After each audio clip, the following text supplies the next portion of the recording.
NBC Sports presents Game 3 of the 1970 World Series. The National League champions, the Cincinnati Reds, versus the American League champions, the Baltimore Orioles. It's 68 degrees in Baltimore, Maryland. Extremely overcast this morning with a threat of rain, but the sun has burned off the overcast and fog. It's going to be very humid here, though, but it's a good day for baseball as the World Series now has shifted sites. Hi, everybody. I'm Curt Gowdy of NBC Sports. Chuck Thompson, the voice of the Baltimore Orioles. Roaming the stands again will be Tony Kubek of NBC. And the Reds are up against it. They've now been made 5-1 underdogs. No team has ever lost the first two games of the series in their home ballpark and gone on to win. But the Reds were a loose outfit working out here yesterday. They know that they have an uphill climb, but they still feel they can do it. The Baltimore Oriole is orange and black, and the Big Red Machine is black and blue. The Reds know that no team has ever lost the first two World Series games at home and then won the series. Cincinnati's Bob Howson still hopes for better things. And Brooks Robinson reviews the two big plays on Lee May. The first play, I just tried to get rid of the ball and throw it in the general direction of the first base, and I guess I've thrown over there so many times, well, it just kind of comes natural, and I didn't have time to stop and plant my feet and throw. I just had to get rid of it, and fortunately, I was able to get him. The other play that Lee May hit, well, the ball bounced up where I could get my hands on it. It hit a lot harder than the one the day before. I was spinning around. It was much easier to go on around and throw to second base, and we got a double play out of it. Now let's take a look at today's starting pitchers. And on your right, for the visitors, 30-year-old Tony Cloninger, who 3 years ago was fighting blindness. He had a mysterious eye ailment. Now his vision's back to normal 20/20. He won 9 games this year. Not a lot, but 8 of the wins were after July, and he pitched very well the last 2 months of the season. On your left is Dave McNally, whose 24 victories tied him with Mike Cuellar and Gaylord Perry as the high victories of the Major League pitching season. McNally for Baltimore, Cloninger for Cincinnati. Well, the first ball will be thrown out today by Lefty Grove, 70 years old, and he was born in the state of Maryland, Lannaconing, Maryland. We understand he now makes his home in Norwalk, Ohio, lives with his son. One of the true greats of baseball. He won 300 games, led the American League in strikeouts in each of his first 7 years in the league. And he joined Baltimore of the International League 50 years ago in August of 1920. Lefty Grove throwing out the first ball to Andy Etchebarren. As Curt has mentioned, the weather in Baltimore was quite threatening, ominous and overcast this morning. It has turned into a very beautiful afternoon. The sun is breaking through more and more as we progress through the afternoon, and it looks as though we will have an ideal October afternoon for baseball. And game number 3, I doubt that there could be a baseball fan in the country who is not well aware of what problems face the Cincinnati Reds today. However, if they are good baseball fans, then they know that the Reds are equal to that task. Defensively, we'll take a look at the Baltimore Orioles. At first base, Boog Powell. The second baseman is Dave Johnson. The shortstop is Mark Belanger. And you've heard of this man, number 5, Brooks Robinson, the Oriole third baseman. The left fielder, again, is Don Buford. The center fielder, Paul Blair. And the right fielder, Frank Robinson. The catcher, making his first start in the 70 series, is Andy Etchebarren. And on the mound is the 24-game winning left-hander, Dave McNally.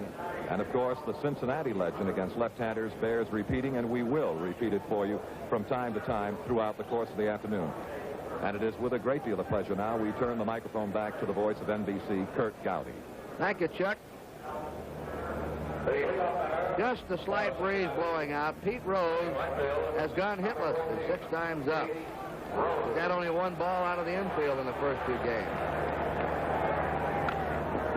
Ground ball, base hit. So he's got his first hit.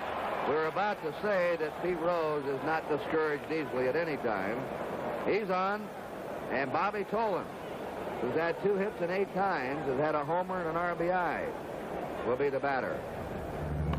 It dumps the bunt, and it is a fair ball. It started down the dirt. Usually they'll trickle to the foul line. That one got some spin on and went to the grass. And now Bobby Tolan lays one down. His bunt refuses to roll foul. And Brooks Robinson can only watch. Tony Perez is up. 1 hit in 7 times in the series.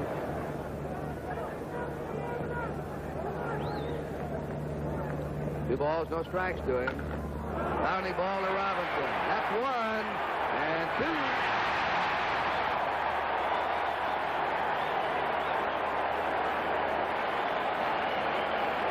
The pitcher's best friend, the double play.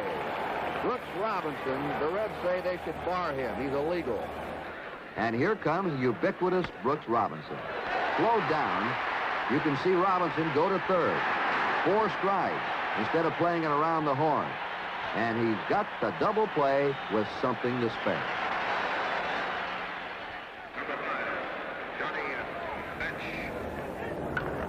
Line drive at the third. That's it. No runs, 2 hits, no errors, 1 left. And another baseball finds the magnetic glove. Reds defensively had Lee May at first base. Tommy Helms at second. Their one change today defensively is Dave Concepcion at shortstop instead of Woody Woodward. Tony Perez at third. Hal McRae will be playing left field. Bobby Tolan in center. Pete Rose, the right fielder. Johnny Bench catching. And 30-year-old Tony Lee Cloninger on the mound. His 13th pro season. Began in the Milwaukee Brave organization back in 1958. Reportedly received a $100,000 bonus. The Giants tried to get him, and when he signed with the Braves, they went 100 miles away and signed another great young pitcher in North Carolina by the name of Gaylord Perry. They were both scheduled to meet in the state high school finals that year, but they didn't get there. Perry did. Don Buford, a switch hitter, leading off. Ball 1. But the Reds failed to score in the first inning for the first time in the series. Cloninger's ball 2. Ball 3. He walked him on 4 pitches. He's had control problems this season, as well as in previous years. He averaged nearly 5 walks a game every 9 innings he pitched this year. That's a lot of walks. Fly ball in the right field. Pete Rose is playing shallow and toward the line. Easy catch for him. He grabs everything one-handed out there. Boo. You'll hear this. Boo. Sounds like boos, but it's just a love the Baltimore fans have for this big fella. Kurt, Powell has been quoted as saying, have no fear. When they miss that G, I know it. Powell has been a damaging.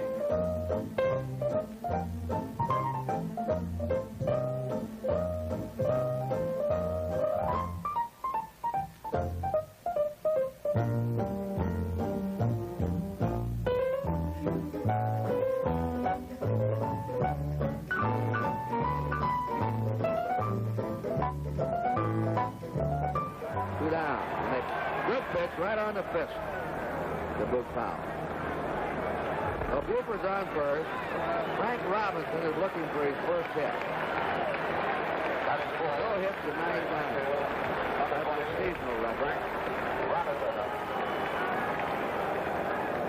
Marky Anderson watching the action. I'll tell you that Anderson, the gracious man, he has praised everyone. We lost audio, I understand, for a couple of minutes. We apologize. The audio's back. Buford at first. The fans got a break when they lost the audio, Chuck. Ball 1 to Frank Robinson. No score. Last of the first inning. Buford twice finished as American League runner-up in steals. He doesn't run as much now as he used to when he was with the White Sox. There he goes. Hit and run. Buford's on the way to third. Well, a classic example of the hit and run. Tony Cloninger tries where others have failed. And Frank Robinson, nothing for 9 in 2 games, breaks out of it.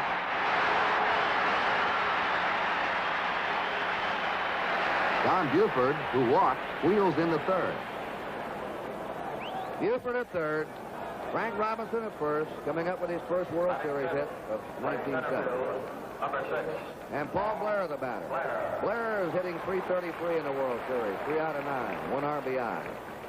At .267 for the season. A bench of Cloninger want to get together.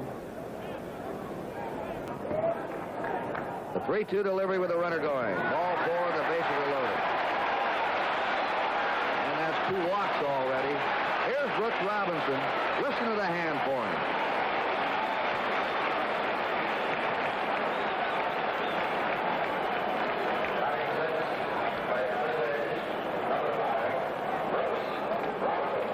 Brooks Robinson.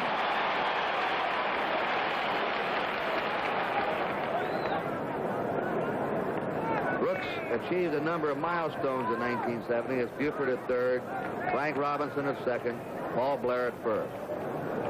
Came up with his 2,000th hit this year and his 1,000th RBI, both against Washington's Joe Coleman. Left center dropping in. 1 run is in. Robinson scoring. Into second goes Brooks Robinson, and the Orioles lead 2-0.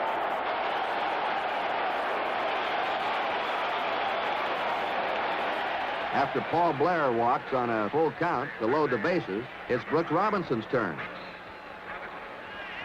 And he slams a double down the left center field alley. For once, the Orioles get on the board first.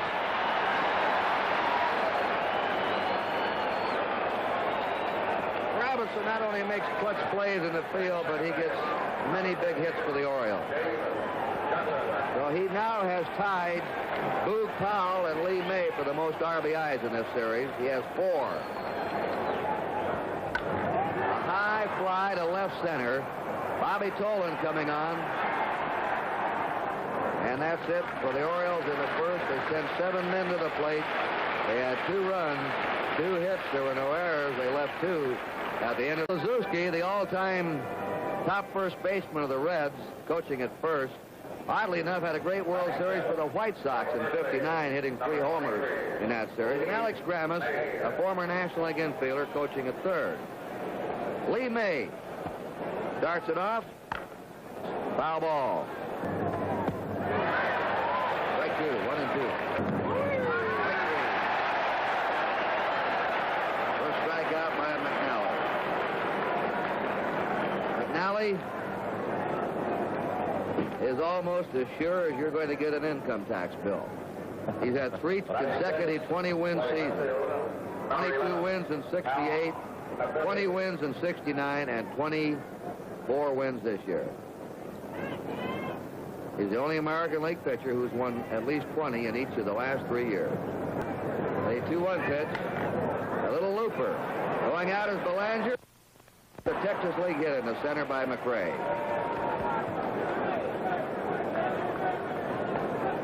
Now Tommy Helms comes up. Helms has had 1 hit in 8 times in the series. Hit slowly to third. Brooks Robinson up, fires. I'll tell you, it's just worth the ticket to come in and watch him play. We'll be able to look at this play again, Kurt, and the thing to notice is the tremendously quick release of the ball by Brooks. All in one fluid motion, and a very accurate arm. Down by 2, Hal McRae singles, and then leads off first. Tommy Helms tops 1 the third, and Brooks Robinson makes the only possible play.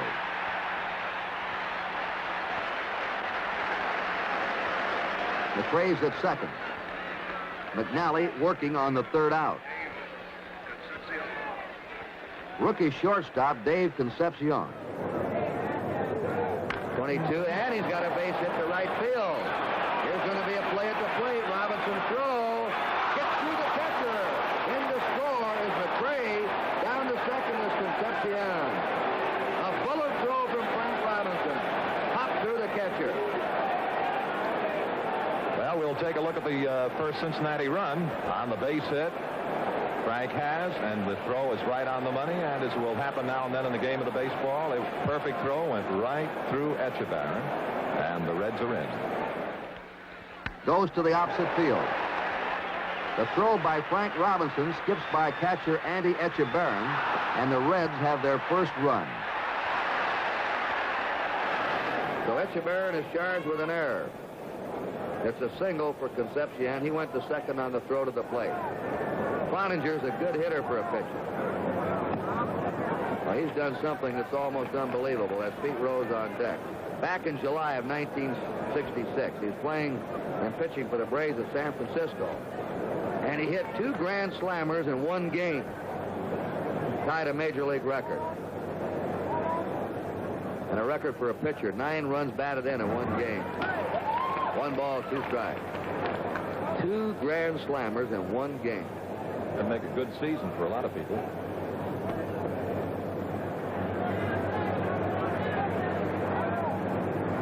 One ball, 2 strikes to count. 2 strikeouts that inning for McNally. 1 run for the Reds. 2 hits. There was 1 error, 1 man left. George Stoller, who spent most of his playing career in the minors, coaching at first for the Orioles, and Billy Hunter, one of the original Orioles when the Orioles moved here in St. Louis, coaching the third, a former infielder, shortstop. Andy Etchebarren of Boston descent is up now. Andy hit 243 for the season. His first time up in this 70 World Series. Cloninger's delivery. Bounding ball to third. Perez cuts it off. 1 away. McNally gets a hand as he comes up. He's not a bad hitter. He's hit 5 lifetime homers in his American League career. Right in there for a strike. Wide breaking pitch, 0-2. He's gone. First strikeout for Cloninger. Don Buford up, walked his first time, scored the first run of the game. Fly deep to right. Pete Rose out there drawing a beat on it. And the Orioles are down 1-2-3 in the second inning. The batter, number 14. The Reds have the top of the order up. Rose, Tolan, and Perez in the third inning. 2 runs, 2 hits, 1 error for the Orioles. 1 run, 4 hits, no errors for the Reds.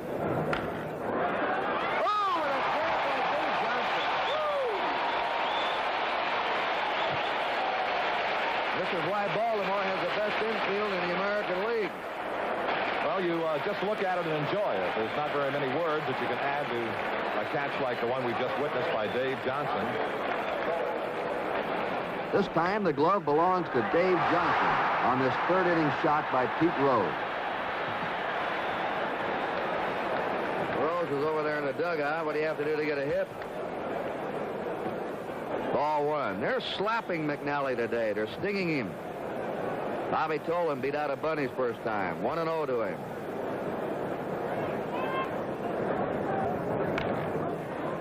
Dave Johnson to his left. 2 down.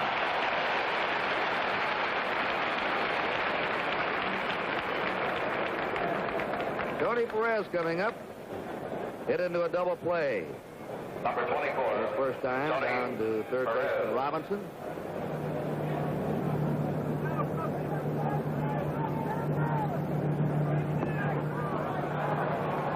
First walk given up by Dave McNally. Bench line to third. The Reds have had 4 hits. Johnny Bench. And 2 line drives that have been caught. That one is right over by the dugout. Powell's there. And the Reds are retired in the third. Every Every sportsman can share in America's Olympic effort. Here's how. Send a $5 check today to Olympic House, Box CB, 57 Park Avenue, New York, New York, 10016.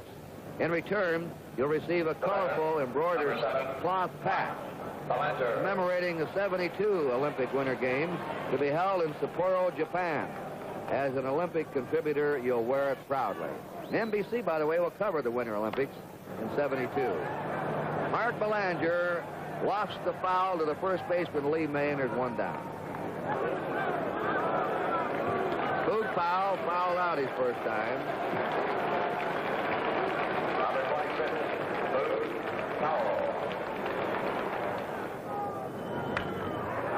They have the shift on against him. Concepcion beats him with a shift. He was over there on the right side of second. Fouls out from the shortstop to the first baseman. Frank Robinson up single to right. Take a look at Cloninger. They say that he could perspire in Alaska in the middle of the winter. He's already drenched with perspiration. See his shirt? And he changes his shirt a couple times a game. This is a humid day here, too. Breaking pitch away from Robinson, the ball.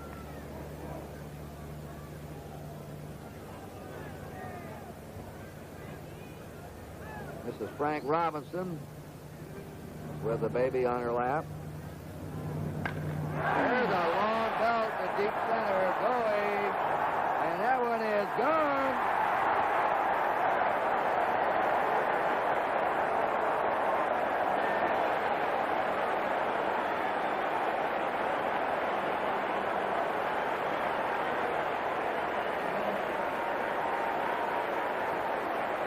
That's Frank's 5th World Series home run. He's not hit for too high an average in the series, but he's hit with power. Take a look at the power generated in the Frank Robinson swing, and he got just about all of this one. Just about all. Straight away to center field, and as Kurt called it, never in doubt. Never. Baltimore's lead is restored to 2 when Frank Robinson tees off to straightaway center.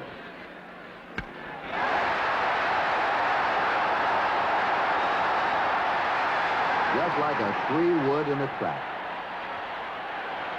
But only the Reds feel trapped. This is Frank Robinson's 3rd World Series since the Reds traded him away 5 years ago. That ball cleared the 410 mark. I imagine a 420, 30-foot home run out there. Maybe 430. About 430. 1-1. You see, she didn't lose the baby, Kurt. No.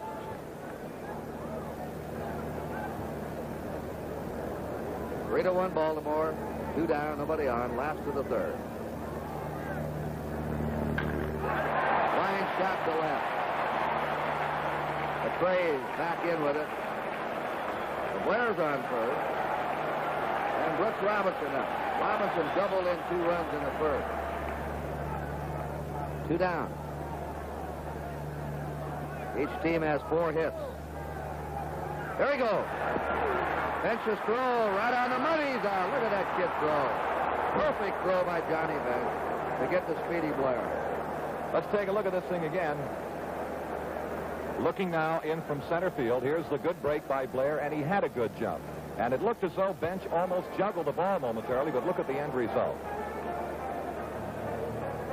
No doubt about it. What a great throw.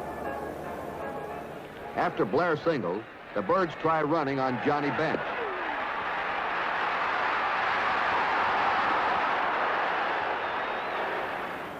Three runs, 4 hits for the Orioles. 1 run, 4 hits for the Reds. The Orioles have made the only error. Ground ball to Robinson at 3rd. 1 down.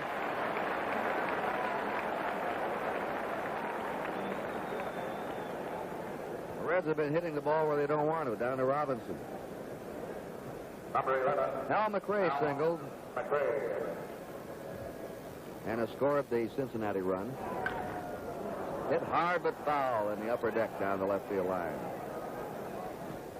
Tommy Helms with that weighted donut on his back. Struck him out on an outside fastball. Third strikeout for McNally. Here's Helms up, grounded out.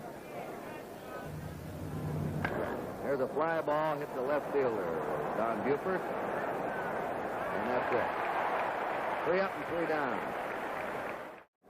Brooks Robinson doubled in 2 runs in the first inning. Hit down to Perez at third. 1 down. A lot of the batters are going for that first pitch today. Davy Johnson. Johnson's on first. He's going. Strike 3 to throw. Double play. Tommy Helms put the tag on him. Well, let's take a look at Dave Johnson running on the 3-2, the called strike to Etchebarren for the second out. And here's the way the double play occurs as Helms takes the throw. And Johnson avoided the tag the first time, but couldn't get to the bag before the tag was made the second time. He lifted the leg and got over it. Again in the 4th, and this time it's Dave Johnson. The throw is high, but not high enough.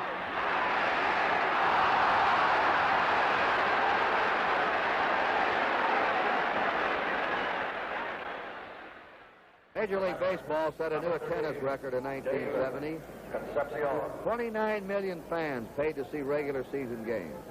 This figure did not include the championship series, constituted an increase of 1.5 million fans over the 69 season. Dave Concepcion. That's a drive to left. Buford's there for it. 1 down. Ball started to sink and then sailed. Took off.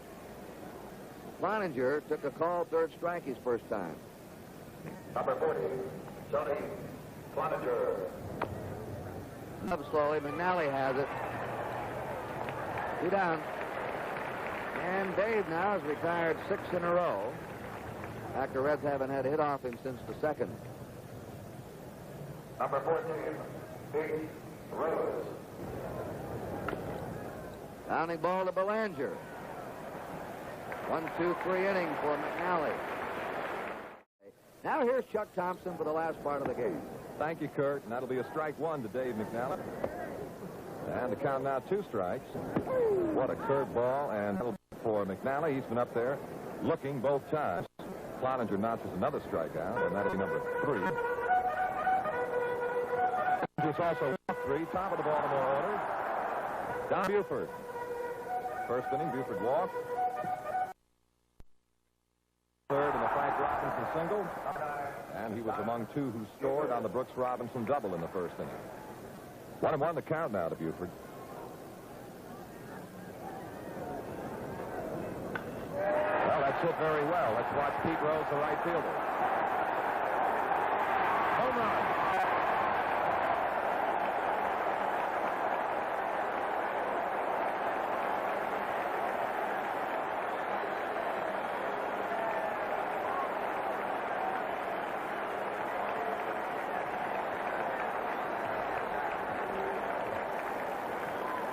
He hit a curveball right over the plate. A little bit inside to him. Buford, a leadoff man who on occasions can hit with power. Don Buford, the leadoff man. And it is gone, and a 4-1 lead for Baltimore.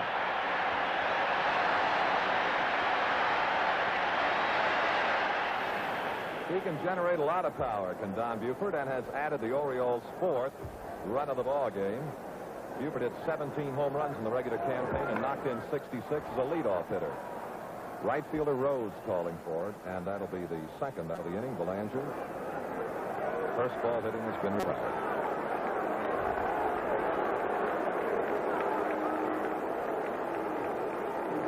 The home run by Don Buford will be his second series home run. He hit one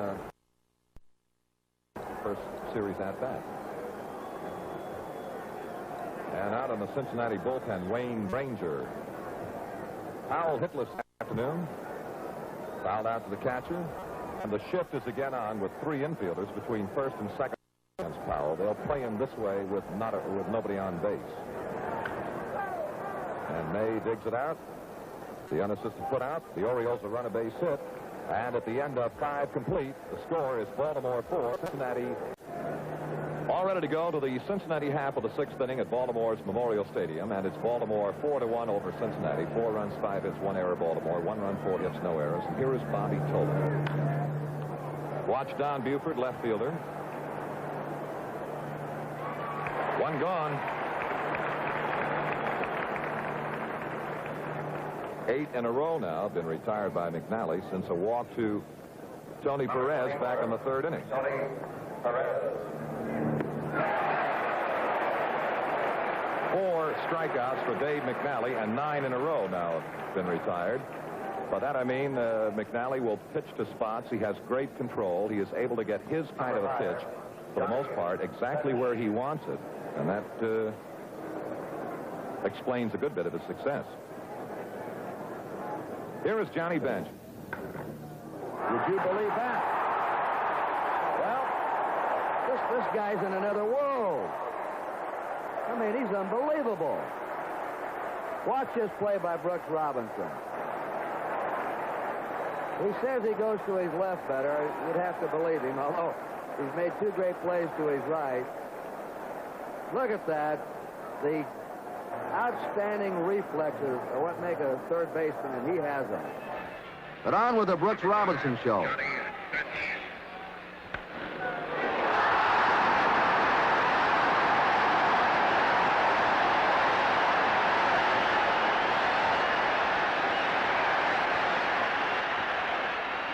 Even in slow motion, Johnny Bench's drive is still a blur.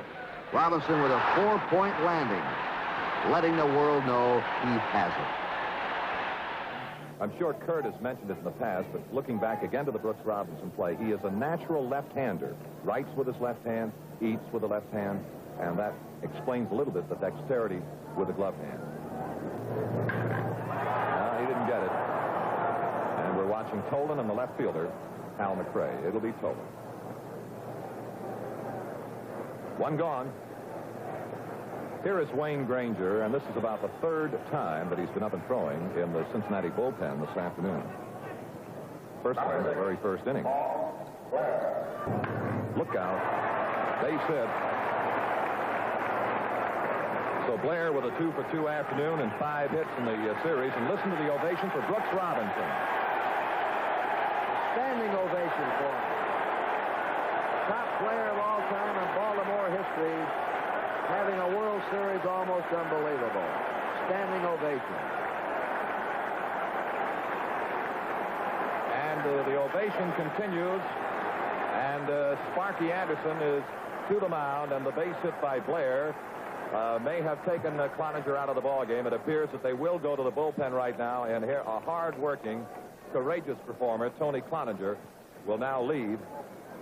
Cloninger has pitched 5 1/3 innings this afternoon and gets a deserving hand from the Baltimore folks. The Orioles have nicked him for a total of 6 base hits. Well, there is a break in action here at Memorial Stadium in Baltimore. The score, Baltimore 4, Cincinnati 1. In the 6th, with 1 out, Paul Blair launches another big Oriole inning.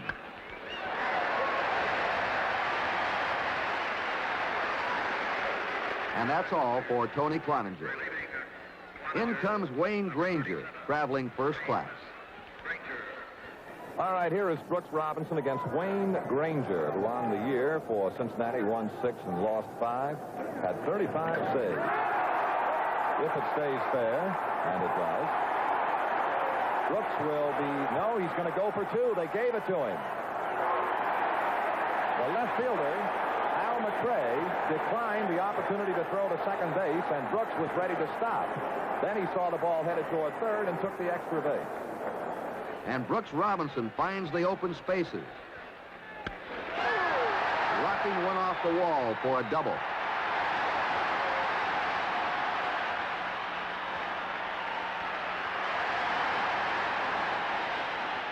The book calls for an intentional walk to fill the bases and get at the 2 low men in the Oriole lineup.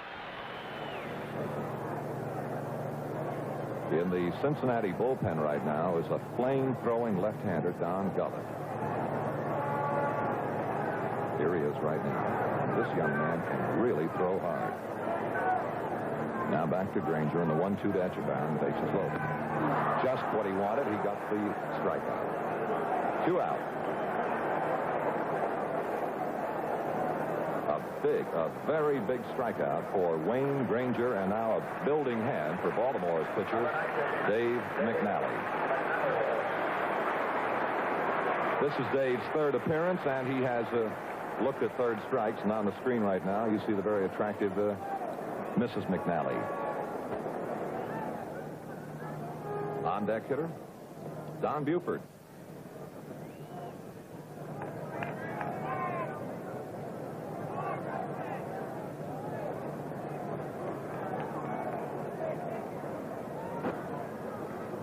Blair 3rd, Brooks 2nd, Johnson 1st, 2 out. 2-2 pitch to McNally. That's hit pretty good.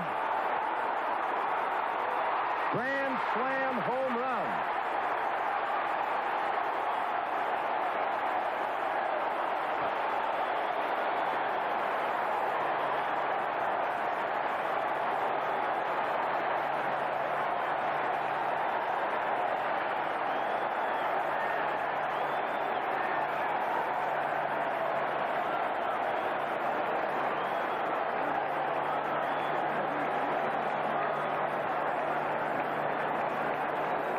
I think we just have some World Series history made.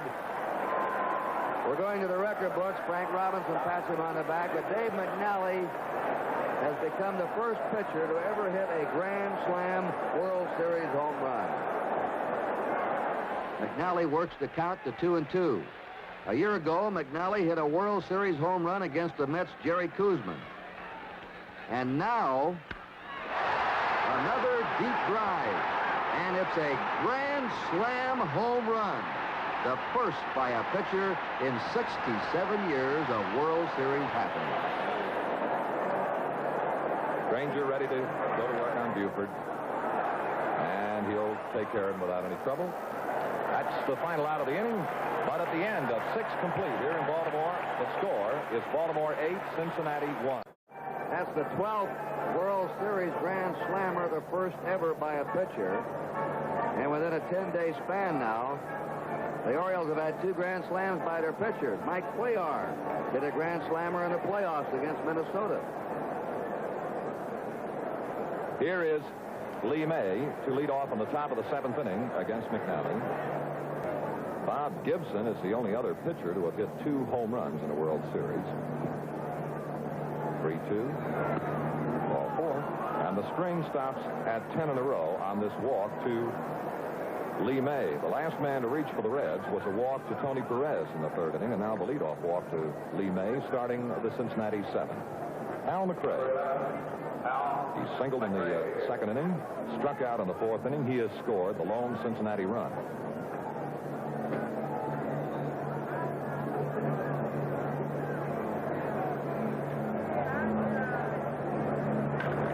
Base hit. Buford running it down. And May will hold at second base as McRae chips in with his 2nd hit of the afternoon and his 4th hit of the series. And now, with runners at 1st and 2nd and nobody out, the Reds are showing signs of coming back. And now here is Tommy Helms.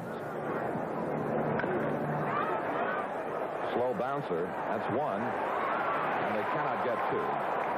The force executed on McRae at second base. Taking 3rd, May, reaching on the force play, Helms. 1 out in the inning. Baltimore's bullpen alive with right-handed Eddie Watt and Dave Concepcion, who has hit the ball sharply both times up, singled in the 2nd inning sharply to right field, and flied to left field in the 5th inning. Watching Frank Robinson in right field, tagging the runner at 3rd is Lee May, tagging at first base Helms, and Frank Robinson's throw will go to second base, and the 2nd run comes in the person of Lee May. Sacrifice fly for Concepcion, and a run batted in. 2 gone. Your attention, please. And here is the announcement Number 6. on Woody Woodward. And he is 0 for 4 in the series. and hit .223 on the year. 1 home run and 14 runs batted in. Well, watch Belanger. Nope. And it drops in for the base hit. So Woodward delivers with his first hit of the 1970 World Series, a bloop single in the alley in left center, just as good as the best line drive in the world. And that keeps Cincinnati moving with Pete Rose. Base hit. Helms headed for third, and he is going to score without attracting a throw. And it's an 8-3 ball game as the Reds play that battling, aggressive style of baseball that brought them their National League championship.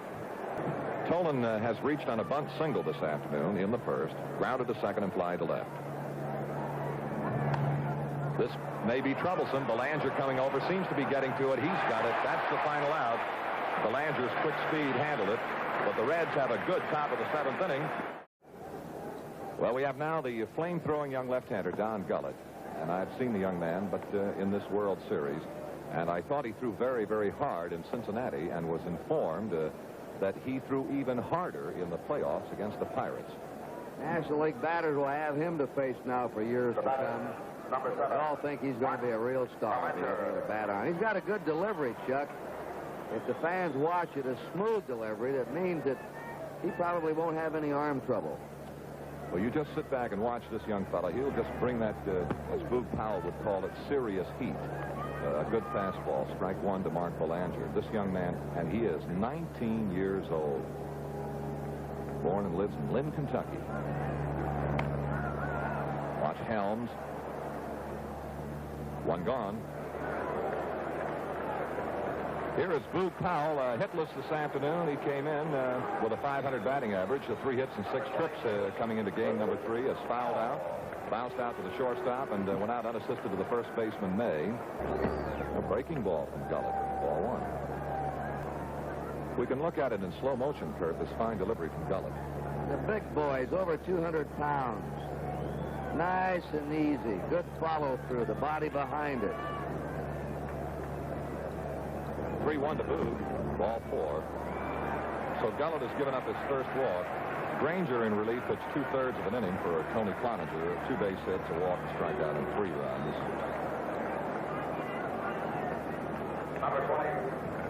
Here is Frank Robinson with a 2-for-3 afternoon, a single, a solo home run, and then a fly ball to the center fielder Tobin.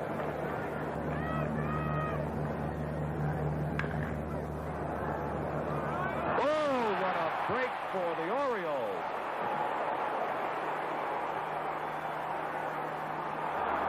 They get Frank at second base. That is one of the very few times you will see Frank Robinson thrown out taking the extra base. A lot like Joe DiMaggio, a great base runner, doesn't steal a lot of bases, but knows when to go first to third to go for the extra base. Base hit. Powell will score, and he's in as Blair goes for 2 and reaches.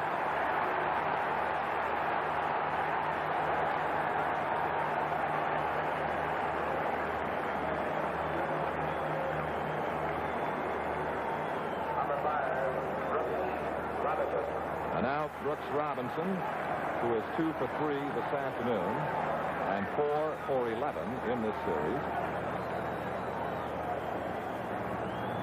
which is quite a comeback, as Brooks' figures in the World Series a year ago were disappointing, to say the least. Watch first baseman Lee May. That's the final out of the inning, but the Orioles pick off another run. And so at the end of the 7th inning, the score is now Baltimore 9 and Cincinnati 3. Number 24, Tony Perez. Now Powell is calling for it. 1 gone. Here is Johnny Bench. He's 0 for 3 this afternoon, and with a break could be 2 for 3. Strike 1 to John. You're out, Mr. Bench.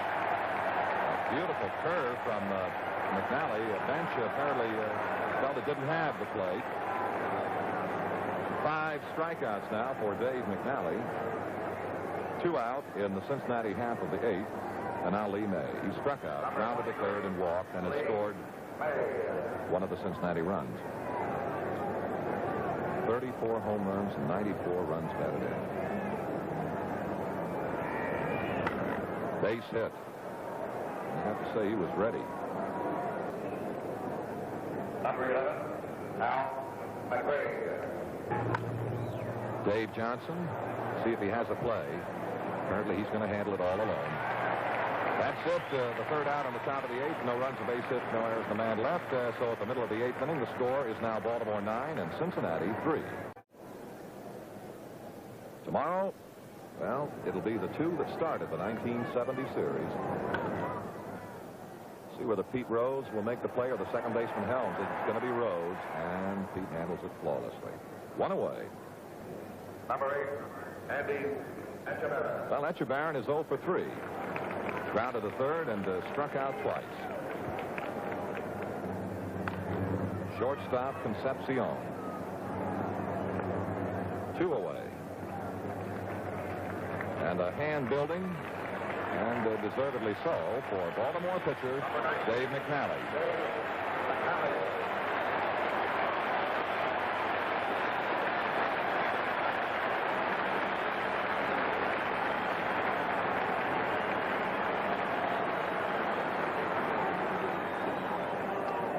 McNally looked at a third strike in the 2nd inning, looked at a third strike in the 5th inning, and then, of all things, hit the grand slam home run in the 6th. The first pitcher in World Series history to have done so.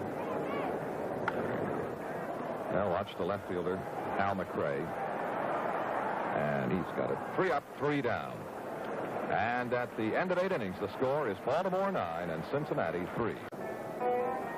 Well, the Cincinnati Reds will come on against Baltimore left-hander Dave McNally. Top of the 9th inning, 6 runs down. 9-3 Baltimore. Baltimore 9 runs, 10 hits, 1 error. Cincinnati 3 runs, 8 hits, no errors. Tommy Helms and Dave Concepcion and the pitcher are the do batters. And there is a base hit for Tommy Helms. And that's his 2nd hit of the series. Have you ever wondered what a manager says to his pitcher, or perhaps how a catcher and a manager will try to teach a young pitcher the basic points of the game? Well, in tomorrow's World Series report with Joe Garagiola, Sandy Koufax, and Mickey Mantle, Joe will show us a great piece of film that was taken during an actual game sometime in the hectic last week of the season. Sparky Anderson, the Cincinnati manager, was wired for sound, and the resulting conversation between Anderson, Johnny Bench's catcher, and the young reliever Don Gullett is fascinating. Be sure to watch it tomorrow at 12:30 Eastern Time on NBC. Watch Frank Robinson. One, he's got it, but no play at first base. Concepcion lines out for the first out of the inning, and Ty Klein will be the pinch hitter. Ty Klein.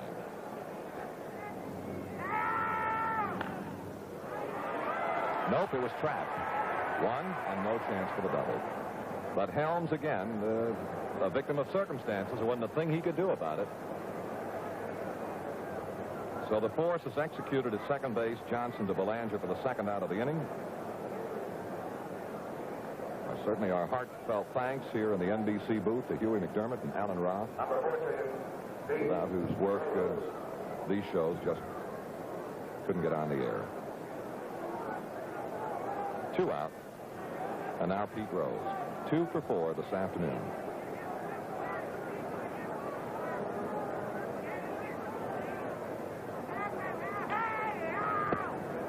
Ball.